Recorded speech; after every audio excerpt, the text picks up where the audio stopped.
we were all in our prime at 35, right? Hey guys, it's Felix from Bars and Cigars ATL coming at you with another Spirit review. Now this time, we have the latest release from Barrell Craft Bourbon. Now before we get into our usual routine, I want to tell you a little bit about Barrell Bourbon itself. Now, these guys fall into a unique category of whiskey producers. They're not distillers, they're actually blenders. And a lot of the whiskey that you're drinking right now is probably from a company that just blends versus one that produces its own juice. Now, that doesn't shortcut what they're giving us at all. These guys have mastered the ability of going out there, collecting unique, well-aged, hard to find whiskeys that and blending them, taking them back, letting them age, and just giving us a profile that you can't find anywhere else. And that's what makes them unique. They have been in the game for a while. As I mentioned, this is batch 35 of their cask strength, and I've been a fan of them since maybe batch 19, and there's some other favorites, 22, 26. So hopefully batch 35 follows in that reputation of just something masterfully put together and blended. So, gave you a little bit of background on Barrell, but let's tell you about the actual whiskey in batch 35. Now this one here, they got well-aged whiskey from Indiana, Tennessee, and Kentucky. The age range on this one ranges between 6-year, 7-year, some 8-year in there, and some 13-year. So again, quality hooch. The mash bill itself though is made up of 78% corn, 18% rye, so not a high rye, but enough to give you that nice spice, that rye profile in there. And then the rest is malted barley.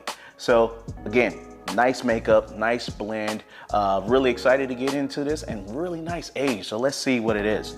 And we're gonna follow our typical process. We're gonna take a look at the color, the makeup of the whiskey, talk about the nose, and then the palate. And then at the end, give you a kind of wrap up of what we think of the whiskey itself, all right? And as I mentioned, they've been in the game for a while. I'm a fan of their Cigars, which is, I believe, rum and apricot cask finished. Their dovetail is really nice. I think that's a wine finished one. And then again, their cask strength. Oh, and also their private barrels. So they do a lot of private barrels where stores go out and actually get their own barrels or their own picks. So really good stuff. High quality guys. They have mastered the art of blending. All right, so let's deep dive into batch 35, right? Just off the back, the color is going to give you a nice, just bright amber color. It's not too dark, not too light. There's been a lot of dark whiskeys coming out lately, right?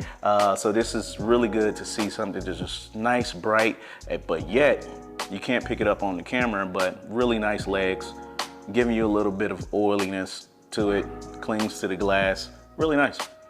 All right, to the nose. Whew.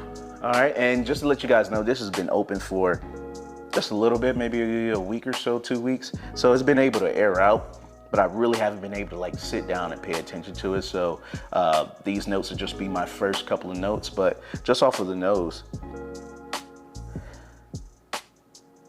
Starting off, you get a nice, bright citrus, maybe like a cooked sweetness though. It's sweet, it's rich, it's orange peel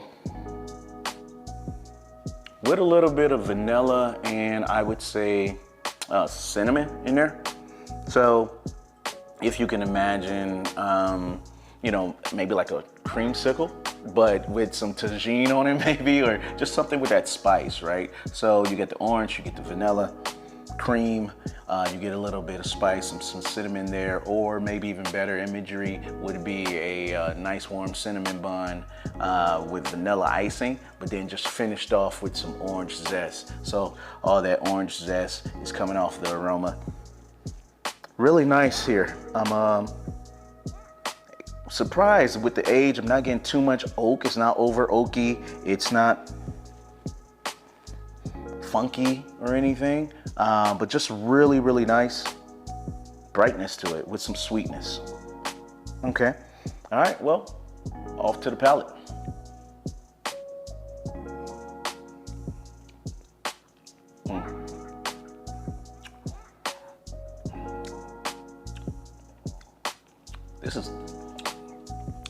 It is good.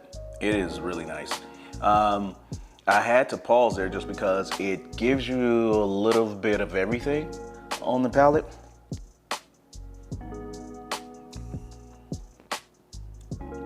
So up front you get the vanilla, quintessential whiskey, right? But then immediately after that, you get maybe the spice from the rye.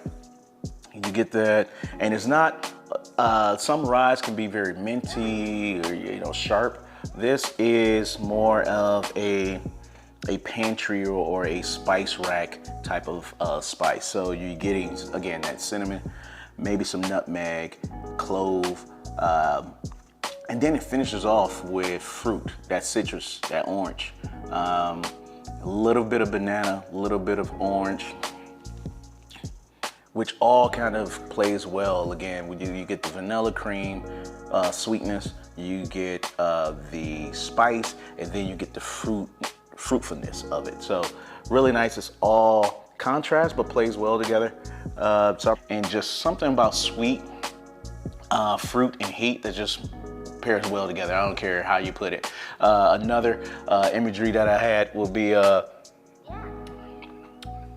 you remember those hams on Thanksgiving our grandmas used to make with the pineapple rings, the cherry, and the clove in it?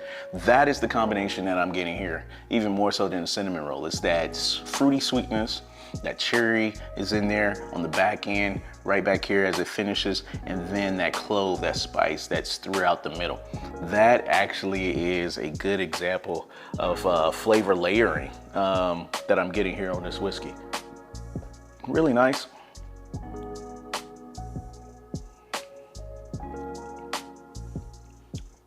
Yeah, well balanced, man. Really good presentation on batch 35. I think this will battle some of your more allocated whiskeys that's out there, because it stands up, it gives you a plethora of notes. Really good whiskey and balance. That's what I like about it. And you get some of that age, right? So again, maxing out at 13 year, there's 9 year, 10 year, 11 year whiskey that you're gonna pay a lot more than $89 for. Maybe 85 in certain areas, but 89 bucks for 6, 7, 8, 13 year whiskey from Indiana, Kentucky, and Tennessee. Barrel bourbon, you're outdoing yourself. So this is really good whiskey. To wrap it up and give you my summary, I think for the price and the value that you're getting in this, you heard the profile, you heard the makeup of it. 89 bucks is what you're gonna probably pay for on average. This is gonna rank really high on your whiskey shelf. So go out and buy it. Yeah, really good job, Barrel Bourbon. I'm a fan again. You got me on this one with batch 35. I'm gonna go outside and have another cigar, but guys, cut on the notification so you don't miss another spirit review and cigar review as well. So I got a lot of new cigars coming up that I wanna review with you guys. And again, if you got a spirit that you really thinking about pulling the trigger on, or you seen it at a local bar, I may have it, a friend may have it, and I would love to do a review for you on it. So let me know, and it just doesn't have to be whiskey. I love gin, I love everything, rum, we can do it all. We run the gambler here at Bars and Cigars ATL. So guys, just remember, light up your life, and hopefully I'll see you around.